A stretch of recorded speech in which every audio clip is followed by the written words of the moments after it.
pastor Marcos. Aleluia, Jesus. Graças Amém. a Deus. Louvado seja o nome do Senhor.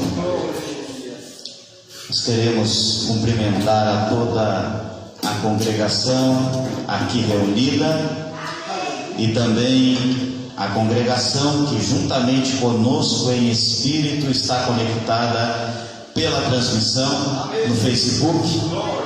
Nossos irmãos que também estão reunidos conosco, eu tenho certeza que no mesmo espírito e na mesma adoração. A mesma mão que não está encolhida, que está estendida sobre essa igreja, é a mesma mão do Todo-Poderoso que está estendida sobre cada irmão, cada família representada na live do Facebook. Eu quero pedir aos irmãos que abram as suas Bíblias no Evangelho segundo nos escreveu o nosso irmão Lucas. Evangelho segundo nos escreveu Lucas, no capítulo 19, e nós estaremos lendo os versículos 41, 42, 43 e 44. Lucas 19, do 41 ao 44. Enquanto os irmãos encontram o texto, gostaria de fazer aqui algumas considerações. Em primeiro lugar, a nossa gratidão a Deus por receber o convite, por estar aqui para poder compartilhar esta meditação da palavra de Deus com os meus irmãos aqui da Assembleia de Deus Apacentar. Já senti uma grande presença de Deus no período de louvor. E antes de continuar aqui a consideração, eu até queria fazer uma colocação. Eu creio que não teve ninguém aqui, e nem na transmissão daqui agora, e nem na transmissão, eu não acredito que tenha alguém que não tenha sentido a presença de Deus. Mas se por acaso teve alguém que não sentiu a presença de Deus nos louvores, meu irmão, minha irmã, entre em oração com Deus, porque a sua situação, a sua vida espiritual não está bem. Porque é impossível, numa reunião como essa, não sentir a presença de Jesus. Então, fica esse apelo, com todo amor, aos nossos irmãos. Também agradecer ao convite do pastor Vicente, amigo e colega nosso, juntamente com a sua esposa. Agradecer esta oportunidade, agradecer também, como o pastor Vicente já citou aqui, o meu pastor Joel Corrêa dos Santos, pastor presidente da Igreja Assembleia de Deus do Pedrito, que eu até comentei quando o pastor Vicente mandou o convite, peça a permissão, se o seu pastor permite. E o pastor Joel, ele sempre que nós comunicamos que recebemos um convite, pedimos a sua bênção, porque como o pastor citou aqui, nós estamos debaixo de uma autoridade. E o nosso pastor, ele sempre, com muita alegria, ele nos dá a sua bênção, porque ele entende que quando nós recebemos um convite, nós estamos sendo honrados. E é uma oportunidade que Deus está dando, de nós compartilharmos com os nossos irmãos aquilo que nós estamos recebendo de Deus. O texto que o irmão leu aqui fala da importância de nós, como povo de Deus, não perdermos o hábito de congregar. Por quê? Porque é em congregação, na comunhão com os nossos irmãos, que nós somos edificados, nós somos exortados pela palavra de Deus, e nós somos edificados dia após dia nesse processo que nós estamos de transformação que Deus que nos chamou, Ele está nos transformando dia após dia a imagem do seu Filho. Porque só vai entrar no céu aquele que for semelhante a Cristo. Tem um louvor que nós cantamos, na questão da no céu não entra pecado. Louvado seja Deus. Vamos à leitura da palavra de Deus. Lucas 19, do 41 ao 44, nos diz assim a palavra de Deus. Quando ia chegando, assim que viu a cidade, Jesus começou a chorar sobre ela e proclamou: ah, se tu compreendesses neste dia, sim, tu também, o que traz a paz. No entanto, agora isso está encoberto aos teus olhos. Virão dias em que teus inimigos te cercarão de trincheiras e por todos os lados te ameaçarão, apertando um grande cerco contra ti. Também lançarão por terra tu e os teus filhos, que estão dentro de ti.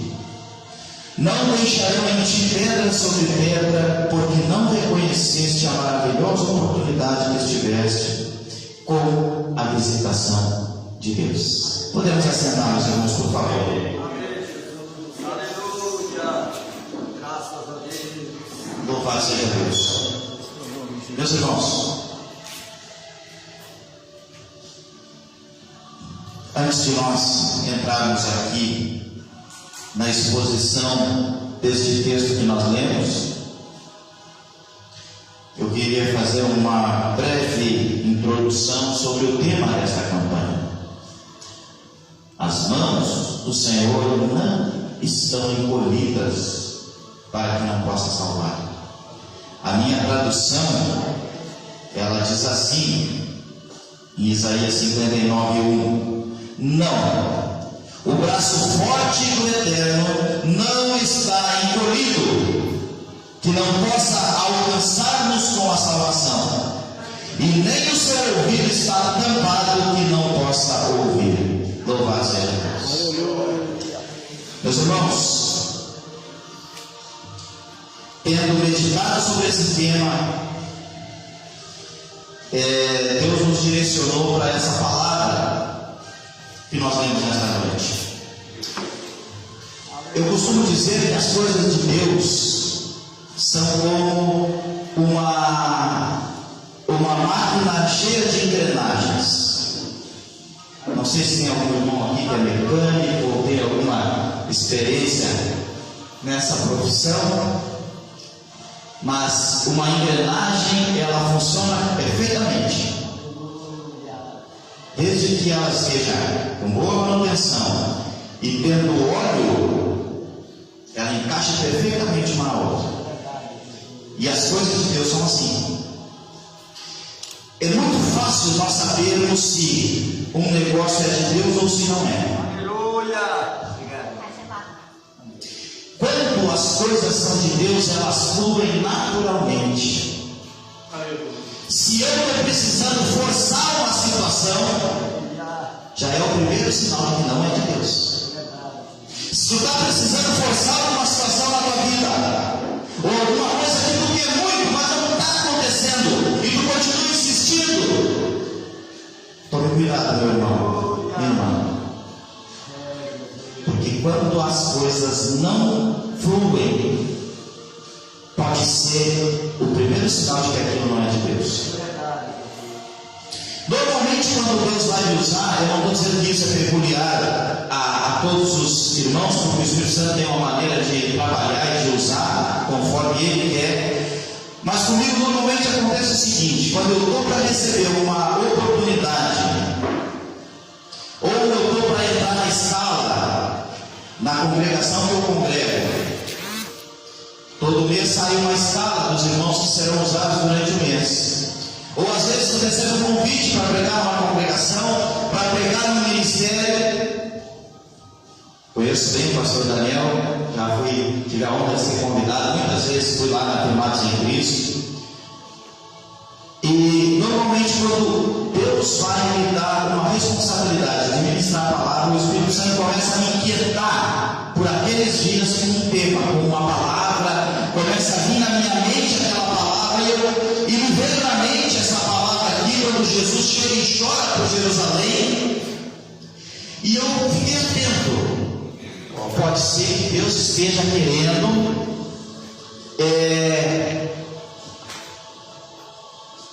por esses dias falar com alguém, ou falar quem sabe comigo mesmo, e questão de 1 ou 2 dias depois chega o WhatsApp do pastor Vicente fazendo esse convite, e eu já entendi. Aleluia. É isso aqui que Deus quer. E tem tudo a ver, e os irmãos vão ver durante a exposição da palavra, que tem esse texto que nós lemos está ligado diretamente ao tema dessa campanha. O profeta Isaías, ele profetiza cerca de 730 anos. O ministério dele começa antes de Cristo. Apesar de ele ter profetizado no ministério do Reino do Sul, naquela época a nação de Israel estava dividida em 2 reinos, o Reino do Norte e o Reino do Sul. Apesar de ele ser um profeta do Reino do Sul, ele profetiza algumas coisas para o Reino do Norte, porque foi justamente no ministério de Isaías que os assírios invadiram todo o Reino do Norte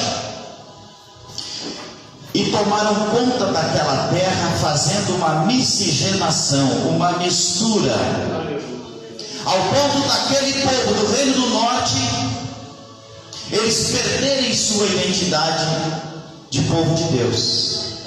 E há uma mistura, um sincretismo religioso, ao ponto da palavra nos dizer que aqueles estrangeiros que vieram morar na terra, naquelas terras, eles entre aspas, se convertem a Deus, ao Deus de Israel, eles prestam culto ao Deus de Israel, eles aprendem sobre o Deus de Israel,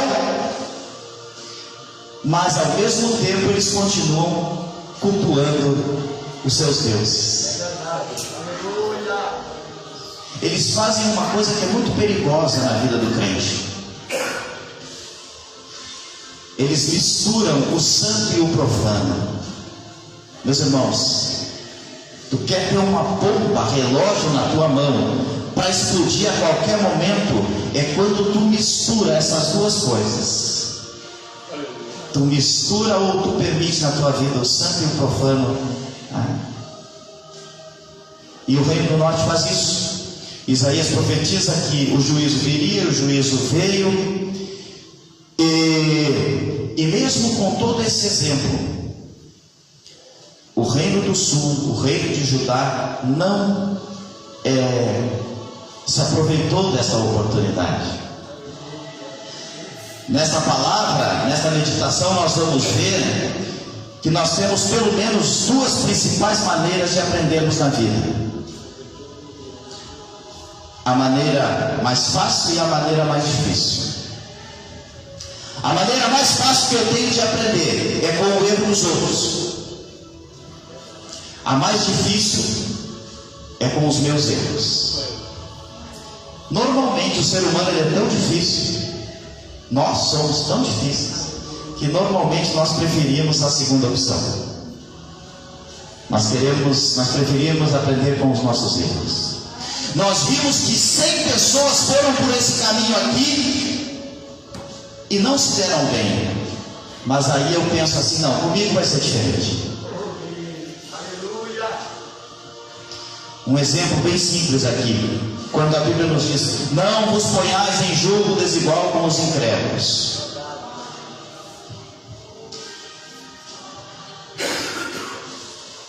Quase que sem exceção, quem desobedece esse princípio tem grandes prejuízos na sua vida espiritual e em todas as demais áreas de sua vida. Mas é um erro muito recorrente. Quantas vezes nós fazemos a mesma coisa? Judá teve todo o exemplo, porque foram 130 anos, aproximadamente 120 anos, depois do reino de Israel, o reino do norte ter sido tomado, que Nabucodonosor vem e invade a Babilônia, e vem da Babilônia e invade Jerusalém. Durante 120 anos, o reino do sul teve a oportunidade de se arrepender de seus pecados, de se voltar para Deus. Inúmeros profetas, não só Isaías, antes de Isaías vieram muitos, depois de Isaías também. Inclusive o profeta Isaías, ele nos conta a história que ele morreu cerrado ao meio. Ele foi amarrado num tronco e foi cerrado ao meio no reinado de Manassés, o rei mais ímpio que a nação de Israel já viu.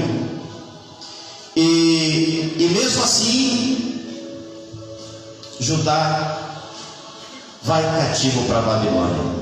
Essa introdução, meus irmãos, é para os irmãos entenderem por que Jesus está chorando quando ele está entrando em Jerusalém.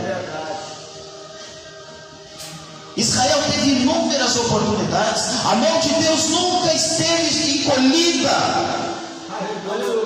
nunca. O que acontecia então se a mão de Deus estava estendida? Por que aquele povo era tão rebelde, tão contradizente? Era porque aquele povo se afastava de Deus. Se a mão de Deus estava aqui, eles se afastavam, eles descumpriam a lei, os mandamentos de Deus. Eles, por sua livre e espontânea vontade, ao invés de escolherem a bênção, eles escolhem a maldição. Eles escolhem o fruto daquilo que eles mesmos plantaram. Mas a mão de Deus nunca esteve encolhida. A mão de Deus sempre esteve estendida. E até hoje a mão de Deus continua estendida. Tanto que quando Paulo vai pregar em Atenas, nós já vamos entrar aqui na palavra de hoje. Quando Paulo vai pregar em Atenas, e ele fica perplexo com a quantidade de deuses que eram cultuados, eram venerados naquela cidade. Havia um templo, havia um altar para cada um deles. O paganismo, tomado do paganismo, aquela nação, e ele encontra um altar que dizia assim: ao Deus desconhecido. E aí ele usa daquele. Hoje nós não temos tempo, e até porque não é o nosso tema, não é o nosso objetivo aqui, mas tem uma história interessante daquele altar. Quem sabe numa outra oportunidade nós podemos dividir com os irmãos uma curiosidade. Mas Paulo diz assim: ó, Deus não está longe, Deus está perto. Ele está tão perto que às vezes se tu tiver, se for cego, ou se tu tiver numa escuridão total, se tu tatear, tu vai encontrar Deus. Às vezes a gente fica pensando, e até quando a gente ora, né? A gente ora, fecha os olhos e ora um Deus, a gente imagina um Deus no céu, um Deus, e Ele está realmente, Ele está sentado num alto e sublime trono. Mas Ele também nos diz a palavra de Deus que Ele está junto com o quebrantado e o contrito de coração. O Deus Espírito Santo, Ele está em nós. E às vezes nós oramos imaginando na nossa mente um Deus que está, porque nós vivemos numa dimensão física, é natural nós pensarmos em termos físicos, de espaço, de tempo, porque nós estamos presos a um tempo. Mas Deus não. Deus não está preso ao tempo, Deus não está preso a nenhuma limitação. Louvado seja o nome de Deus. E nesse texto, meus irmãos, que nós vimos aqui, Jesus está chegando em Jerusalém. Este momento aqui que Jesus está chegando em Jerusalém, ele acontece paralelo ao cumprimento de uma profecia. A profecia que tinha sido profetizada pelo profeta Zacarias, no capítulo 9, no verso 9, que o Messias, o rei dos judeus, o rei de Israel, o Messias tão aguardado, ele entraria em Jerusalém montado em um jumentinho, filho de uma jumenta. Quando essa profecia se cumpre, uma multidão toda vem receber Jesus. A Bíblia diz que eles vão colocando ramos pelo caminho, aclamando: Hosana, bendito aquele que vem em nome do Senhor.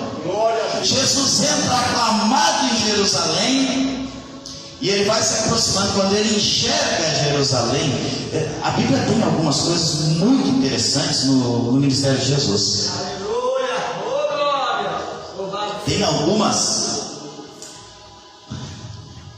Quanto tempo eu tenho, pastor? Pode seguir? Meus irmãos, tem uma coisa muito interessante no ministério de Jesus. Porque Jesus é o homem perfeito. Por isso que o sacrifício dele foi eficaz para nos salvar. E Jesus, sendo o homem perfeito, Jesus tem algumas reações que a gente não espera de Jesus. Jesus chorar, por exemplo. Mas Jesus chorou. Eu trago pelo menos duas, a três afirmações que Jesus chorou, mais duas aqui. Uma, quando ele chora um pouco antes de ressuscitar Lázaro. E quando ele chora entrando em Jerusalém. Jesus chora quando ele está entrando em Jerusalém, corroborando aquilo que ele disse no mesmo Evangelho de Lucas, capítulo 13, capítulo 34. Jesus faz um desabafo. Jesus está saindo de Jerusalém e ele diz o seguinte: vocês não viverão mais até o dia em que vocês vão dizer bendito aquele que vem em nome do Senhor. Aí Jesus está voltando aqui, se cumprindo isso. Mas aí Jesus diz assim: Jerusalém, Jerusalém. Até vamos ler, para os irmãos não ficarem só com o que eu estou dizendo. Lucas 13. Em Lucas 13, meus irmãos, Jesus diz o seguinte. Olha o que Jesus está dizendo aqui, o lamento profético de Jesus, versos 34 e 35. Jerusalém, Jerusalém, que matas os profetas e apedrejas que te foram enviados, quantas vezes eu quis reunir os teus filhos, como a galinha reúne os seus pintinhos debaixo das suas asas, mas vós não o aceitastes. Eis que a vossa casa vos ficará desabitada, e com toda certeza vos asseguro que não mais me vereis até que venhais a proclamar bendito o que vem em nome do Senhor. Existem duas aplicações aqui. Essa profecia se cumpriu parcialmente quando Jesus está entrando em Jerusalém, e ela vai se cumprir também no dia em que Deus se voltar para tratar com os judeus. Por enquanto, Paulo nos explica que houve uma lacuna de tempo, onde Deus parou de tratar com os judeus, mas Deus não abandonou os judeus. É porque a salvação se estendeu aos gentios. Nós estamos vivendo a plenitude dos gentios, mas vai chegar um dia que Deus vai se voltar de novo para Jerusalém. E nesse texto aqui, meus irmãos, eu quero meditar, eu quero dois motivos. Por que Jesus chorou? O primeiro motivo que Jesus chorou porque Jerusalém não reconheceu a última oportunidade que eles estavam tendo no Antigo Testamento, ou no Antigo Pacto. A mão de Deus sempre esteve estendida, nunca esteve encolhida. E apesar das incontáveis oportunidades que Deus deu para a nação de Israel, Israel falhou em todas elas. Eles esperaram de Abraão até Jesus 2000 anos pelo Messias. 2000 anos. Os profetas profetizando que o Messias viria. E o Messias veio e eles não reconheceram. Então Jesus está chegando em Jerusalém e ele chora. Por que Jesus chora? Porque aquela era a última oportunidade que eles estavam tendo. E eles estavam desperdiçando. Meus irmãos, a vida é feita de oportunidades. Existem oportunidades que nunca mais vão voltar. O pastor Vicente contou aqui um breve testemunho meu. Há 9 anos atrás eu cheguei em Dom Pedrito. Deus colocou uma bênção na minha vida, e eu não pensei duas vezes. e vim para Dom Pedrito, vim para casar. Louvado seja Deus. A melhor coisa que eu fiz na vida depois de aceitar Jesus foi ter vindo embora para Dom Pedrito. Primeiro, receber a Jesus como meu Salvador. Essa é a melhor escolha que qualquer um pode fazer na vida. Mas eu, no meu caso em particular, na minha experiência de vida, a melhor coisa que eu fiz, a segunda melhor coisa que eu fiz depois de receber a Jesus, foi ter vindo para Dom Pedrito. Porque faltaria tempo aqui para contar tudo que Jesus fez em 9 anos. Só para resumir, Jesus fez em 9 anos promessas que não tinham se cumprido em no mínimo 14 anos. Jesus me fez promessas, e parece que quanto mais promessas Jesus fazia, parece que menos as coisas aconteciam. Pelo menos 14 anos. Eu cheguei em Dom Pedrito, Deus fez em 9, muito mais do que tinha prometido durante 13 anos. Oportunidade. Há oportunidades que passam uma vez só. A oportunidade de receber a Cristo como seu Salvador. Talvez aqui na congregação todos já tenham recebido, mas talvez tenha na live alguém que não tenha ainda recebido a Cristo como seu Salvador. Ou talvez seja alguém que espiritualmente está fugindo da mão estendida de Deus. E eu quero dizer nessa noite, se tem uma oportunidade que nós não podemos deixar passar, é a de se acertar com Deus. Essa não dá para passar. Jesus chora porque Jerusalém não reconheceu a oportunidade.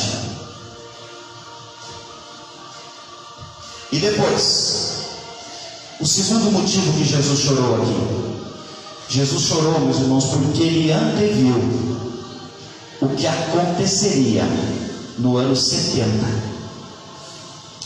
No ano 70, Jerusalém foi cercada. Jesus profetizou isso ali no 13. Jesus profetizou isso com muitos detalhes no sermão escatológico que está escrito no Evangelho de Mateus, capítulo 24. Naquele sermão escatológico, Jesus profetiza acerca do ano 70, quando Israel foi cercada.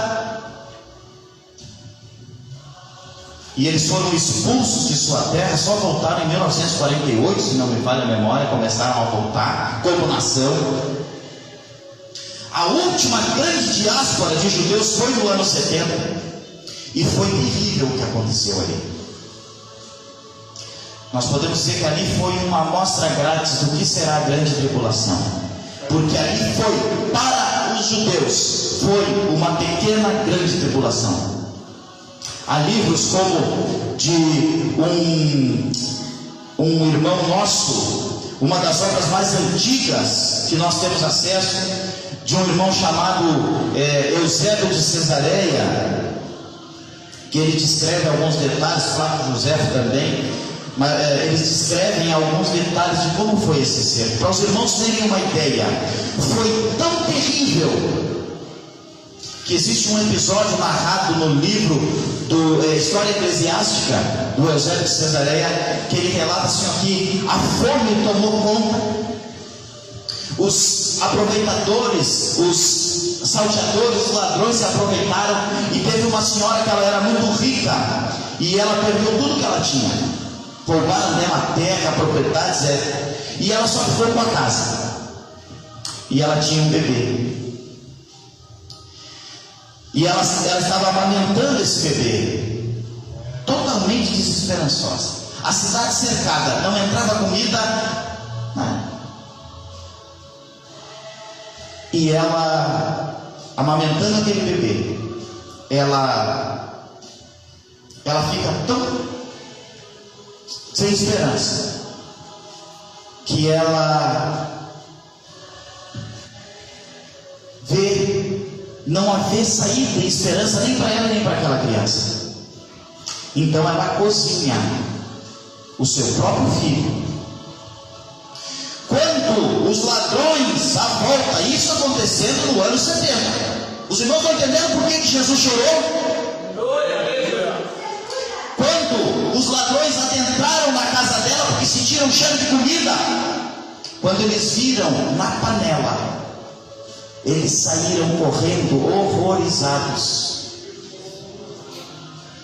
Quando Tito, o general, entrou em Jerusalém, que ele conseguiu vencer através do cerco, o cerco de Jerusalém durou pelo menos 6 meses. Quando ele entra em Jerusalém, o sangue ele corria pelas valetas. É nos relatado nesse livro, História Eclesiástica, que ele, horrorizado com aquilo, o general Tito, o general romano, horrorizado com aquilo, ele olha para cima e diz: Deus, esse sangue não está nas minhas mãos. E realmente, aquele sangue não estava na mão de Tito. Os irmãos sabem na mão de quem estava aquele sangue? Daqueles que estavam diante do tribunal de Pilatos. Quando Pilatos lava as mãos e ele não vê fundamento nas acusações que faziam para Jesus, ele lava as mãos e ele diz assim: o sangue desse justo não está nas minhas mãos. O que aquela multidão falou? Provavelmente muitos daqueles que uma semana atrás estavam aclamando: Hosana, bendito aquele que vem em nome do Senhor. Provavelmente muitos daqueles que aclamaram Jesus pediram a morte de Jesus depois. Os irmãos veem como nossos sentimentos não são confiáveis. Um homem sem a graça de Deus, uma mulher sem a graça de Deus, ele é capaz dos piores absurdos.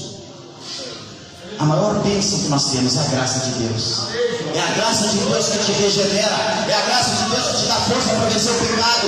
É a graça de Deus que te traz de volta para debaixo das mãos do Deus Todo-Poderoso que está estendida. Glória a Deus, aleluia. Diante de Pilatos, quando Pilatos diz assim: o sangue dele não está na minha mão, o que eles dizem? Que o sangue desse justo caia sobre nós e sobre nossos filhos. E isso se cumpriu no ano 70. E agora, meus irmãos, encaminhando para o final, nós vimos por que Jesus chorou aqui.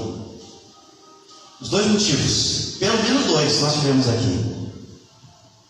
E o que nós podemos aplicar na nossa vida, como servos de Deus, aqueles irmãos e irmãs que nos acompanham nessa live, o que nós podemos aplicar na nossa vida? Primeiro, que a vida é feita de oportunidades. E Jesus, ou receber a Jesus, é a maior oportunidade que um homem pode ter na vida. E se depois de receber a Jesus, por algum motivo eu me distancio de Jesus, a maior oportunidade que eu tenho em vida é de me acertar com Jesus novamente. Meus irmãos, eu quero encerrar aqui com uma experiência de um homem de Deus, Pastor Moody. Pastor Moody foi um dos maiores evangelistas que já pisou nessa terra. O maior de todos é Jesus Cristo, esse é incomparável. Aleluia. Mas depois de Jesus, homens que Deus usou foram muitos, e o pastor Moody foi um dos que Deus mais usou para pregar o evangelho e ganhar almas. O pastor Moody está pregando em Chicago. Eu vou só olhar aqui no meu celular, eu creio que é 1871, mas eu preciso dar uma olhadinha para ser preciso com os irmãos. O pastor Moody está pregando em um culto, e ele está pregando sobre aquele texto, 1871, na noite do dia 7, que era a véspera do dia 8. Ele pregou para um grande número de pessoas sobre a necessidade de receber a Jesus como seu Salvador. O texto que ele usou como referência foi aquele que Jesus está diante de Pilatos, e Pilatos não sabe o que fazer com Jesus. E aí ele trouxe nesse sentido. Talvez muitos nessa plateia estão na situação de Pilatos, não sabem o que fazer com Jesus. Porque uma coisa é certa, ninguém consegue ser indiferente a Jesus. E aqueles que forem indiferentes a Jesus, ou acharem que são indiferentes a Jesus, nessa vida, eles vão ter uma grande surpresa no dia da ressurreição dos mortos. Até aqueles que se dizem ateus. Mas tem uns piores que os que se dizem ateus, que são os falsos mestres. Todos. A Bíblia diz que todo o joelho se dobrará e toda língua confessará que Jesus Cristo é o Senhor. E aí o pastor Moody dá uma semana para aquela plateia, aqueles que ainda não tinham recebido a Cristo, pensar. E marcou que no próximo sermão ele novamente voltaria a fazer o apelo. Noite do dia 7. Os irmãos sabem o que aconteceu naquela madrugada do dia 8? Um incêndio devastou a cidade de Chicago. Isso está na história, isso pode ser confirmado. Um incêndio devastou. Mais de 300 mortos. E muitos daqueles que morreram estavam na congregação naquela noite. 3,3 milhas quadradas da cidade foi tomada pelo incêndio, foi destruída. E deixou mais de 100 mil residentes sem casa. Essa foi talvez a maior dor que o pastor Moody carregou pelo resto da vida. A decisão de receber Jesus, a decisão de se acertar com Deus, não se adia. É agora. Eu não sei o que vai acontecer daqui a alguns segundos. Então eu quero fazer um apelo. Provavelmente, quando eu passar para o pastor Vicente, o pastor Vicente vai fazer esse apelo. Se aqui na congregação todos receberam a Cristo, ou se alguém sente que precisa se consertar com Jesus novamente, na live, se algum amigo, alguma amiga que está nos ouvindo, nos assistindo, ainda não recebeu a Jesus como Salvador, não adie essa decisão.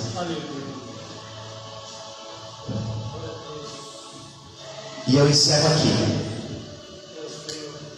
fazendo uma recapitulação e dizendo para os irmãos: existem oportunidades que passam só uma vez, e que todos nós aqui, e também os que nos assistem, possam fazer a escolha certa. A mão de Deus ainda está estendida, e ela estará estendida até o dia que se encerre, que se feche a porta da graça. Depois que a porta da graça fechar, aí não haverá mais oportunidade. Mas hoje a porta da graça ainda está aberta. E eu quero deixar essa reflexão para os irmãos. Pastor Vicente, por favor. Vamos tentar? Amém, aleluia. Eu estou com um playback aqui. Já combinei com a irmã Rosane ali. Eu canto no chuveiro. Quem sabe vamos conseguir cantar esse louvor. O louvor, a última hora, deixa eu só achar aqui, para mim lançar junto com a irmã. Agora, irmã.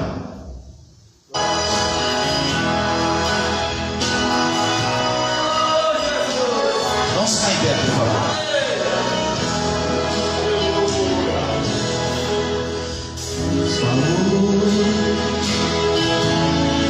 Esta vida,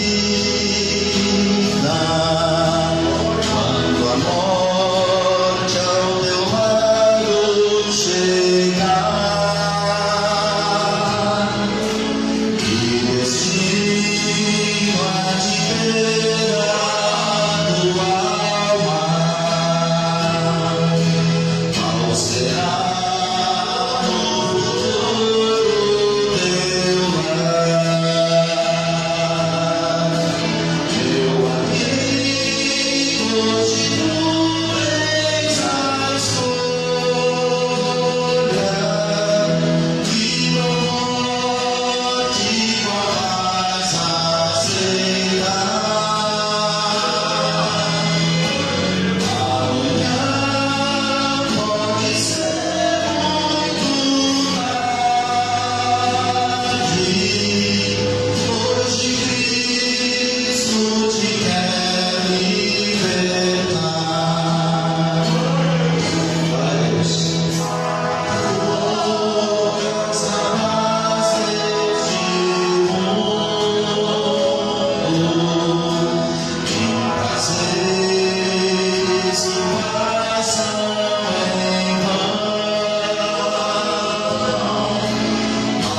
Bendito seja o nome de Jesus.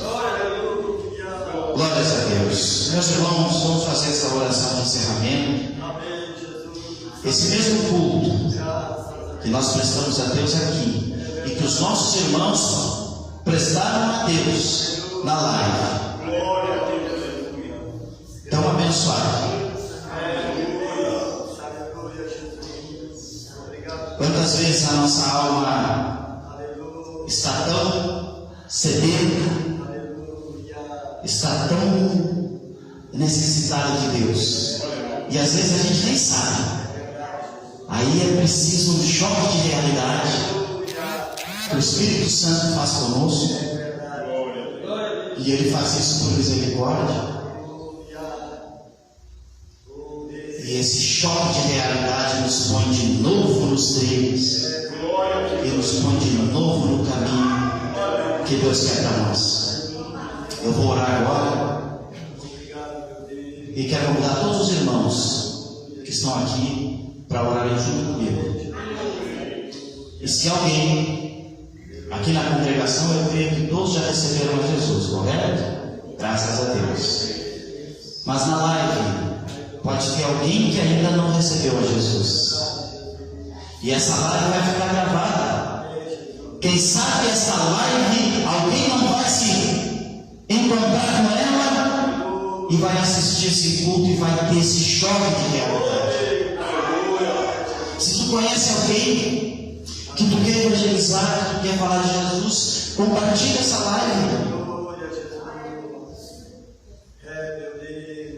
Vamos orar a Deus. Pai bendito, Deus Todo-Poderoso, Criador do céu e da terra, o Teu nome seja glorificado para todo sempre, porque Tu criaste todas as coisas e por Tua vontade todas vieram à existência. O Senhor que sonda mente e coração. Nós nos colocamos diante do Senhor nessa noite. O Teu Espírito Santo tem nos incomodado. Nós sabemos aquilo que nós precisamos consertar. Que a Tua graça venha sobre a nossa vida, nos dando as condições de consertarmos, de nos arrependermos dos nossos pecados, porque tudo passa pelo arrependimento.